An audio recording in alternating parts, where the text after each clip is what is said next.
Isang araw, isang santo,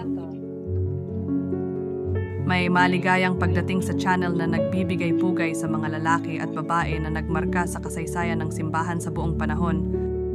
Ngayon, 24 ng Mayo, ipinagdiriwang natin si San Vicente ng Lerins. Kamusta? Si San Vicente de Lerins ay isang monghe at teologo ng ika-5 siglo, ipinanganak sa Gallia Romana mga bandang taong 400. Siya ay kilala sa kanyang pangunahing akda, ang Commonitorium o Paalala, kung saan ipinagtanggol niya ang pananampalataya ng simbahang Katoliko laban sa mga hirasya ng kanyang panahon. Ang kanyang Commonitorium ay kilala sa pagbuo ng kriteryo ng Katolikong Ortodoksya.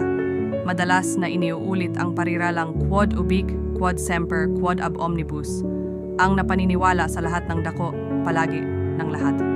Ang patakaran na ito ay nagtatakda na ang tunay na Katoliko ay dapat na magtugma sa kung ano ang itinuro ng pandaigdig ng simbahan mula pa noong sinaunang panahon. Kilala rin si San Vicente de Lerins sa kanyang pagtatanggol sa autoridad ng simbahan at ng mga konsilyo ng buong sangkatauhan sa paglutas ng mga kontrobersya sa teolohiya. Narito ang isang panalangin na inilaan kay San Vicente de Lerins.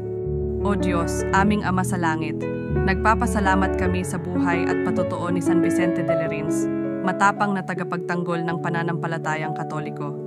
Ipagkaloob mo sa amin, sa pamamagitan ng kanyang pagtatawag, ang biyaya na manatiling matatag sa aming pananampalataya, hanapin ang katotohanan ng may kababaan loob, at manatiling tapat sa turo ng iyong simbahan. Naway ang kanyang halimbawa ng pagsamba at debosyon ay magbigay inspirasyon sa amin sa aming sariling paglalakbay sa espiritual.